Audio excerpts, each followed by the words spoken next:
Salam dəyərli valideynlər və uşaqlar. Bu gün keçəcəyimiz mövzu hərflərin, böyük və kiçik hərflərin bir-birinə yazıda birləşmə qaydası necə olur?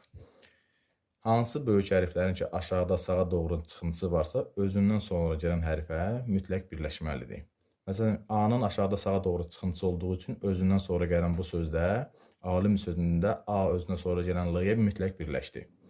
Amma B-nın çıxıntısı olmadığı üçün B özündən sonra gələn kiçik hərfə birləşmədi. Sadəcə i onun yanında yazın. Bilal sözündə b, i-yə birləşmədi. Çünki niyə? Aşağıda sağda çıxıntısı olmadığı üçün özündən sonra gələn kiçik hərfə birləşmədi. Kiçik hərflərin fərqi yoxdur. Kiçik hərflərin hamısı bir-birinə mütləq yazıda birləşməlidir. Məsələn, bənna sözündə fikir verin, hərflərin hamısı bir-birinə birləşib.